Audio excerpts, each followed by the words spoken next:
নমস্কার বন্ধুরা। আজকে 12ই ফেব্রুয়ারি 2025। পেজ হলো পশ্চিমবঙ্গের 2025 এর বাজেট। আপনারা দেখতেই পাচ্ছেন এই বাজেটে 2025 থেকে 2026 এর অর্থবর্ষের বাজেট আজকে কিন্তু পাবলিশ করা হয়েছে। ইতিমধ্যে finance department, government of West Bengal যে অফিসিয়াল পোর্টাল রয়েছে, সেখানে কিন্তু ২ টি বিবৃতি প্রকাশ করা হয়েছে। একটি রয়েছে ইংরেজি মারফত, একটি রয়েছে বাংলা। ঠিক আছে? আপনার যেটা সুবিধা সেটা আপনারা ডাউনলোড করে কিন্তু পড়তে পারেন। লিঙ্ক আমরা কমেন্ট বক্সে দিয়ে রাখবো। সেখান থেকে লিঙ্কে ক্লিক করলেই আপনারা সেই বিবৃতিটি ডাউনলোড করে পড়তে পারবেন। যে আজকের ২০২৫ থেকে ২০২৬ এর অর্থবর্ষের বাজেটে কি বলা রয়েছে। তো আজকে আমরা এই ভিডিওর মাধ্যমে এখন আলোচনা করতে চাই যে সরকারি কর্মচারীদের ৪% যে ডিএ বৃদ্ধি করা হলো, সেখানে কি বলা হয়েছে সেই বিষয়ে কিন্তু আজকে আমরা এই ভিডিওর মাধ্যমে আলোচনা করব।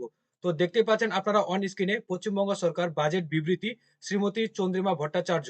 ঠিক আছে?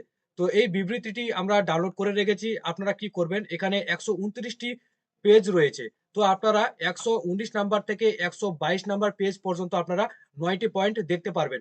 তো সেই ৯ টি পয়েন্টের মধ্যে একটি পয়েন্টের মধ্যে যে রয়েছে ৯ নাম্বার পয়েন্ট, সেটি রয়েছে সরকারি কর্মচারীদের জন্য ৪% ডিএ বৃদ্ধি। সেখানে কি উল্লেখ করা রয়েছে সেটাই কিন্তু আলোচনা করব। তো বন্ধুরা আপনারা কিন্তু দেখতে পাচ্ছেন আমরা বিবৃতিটির মধ্যে থেকে ১২২ নাম্বার পেজটিকে ওপেন করে রেখেছি। এখানে ৯ নাম্বার যেটি পয়েন্ট বলা হয়েছে, এখানে বলা হয়েছে রাজ্যের উন্নয়নে সরকারি কর্মচারীদের অবদান অনস্বীকার্য। আমাদের সরকার সরকারি কর্মচারীদের প্রতি সবসময় সহানুভূতিশীল। আপনারা জানেন যে বিগত বামফ্রন্ট সরকার পঞ্চম বেতন কমিশনের সুপারিশের মাত্র ৩৫% ডিএ দিয়েছিল।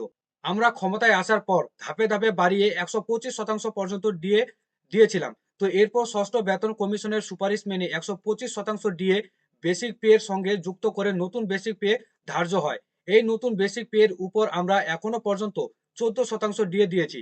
আপনারা জেনে আনন্দিত হবেন যে সরকারি কর্মচারী, আধা সরকারি কর্মচারী বা শিক্ষক ও অশিক্ষক কর্মচারী এবং পেনশনভোগীদের উপর মূল্য বৃদ্ধির বোঝা কিছুটা লাঘব করতে সরকার ডিএর হার আরও ৪% বাড়িয়ে ১৮% করার সিদ্ধান্ত নিয়েছে, যা কার্যকারী হবে ১লা এপ্রিল ২০২৫ থেকে। তো বন্ধুরা আপনারা কিন্তু এই ২০২৫ এর অর্থবর্ষের বাজেটের যে বিবৃতি রয়েছে, এখানে স্পষ্ট ১২২ নাম্বার পেজে উল্লেখ করা রয়েছে ৯ নাম্বার পয়েন্টে।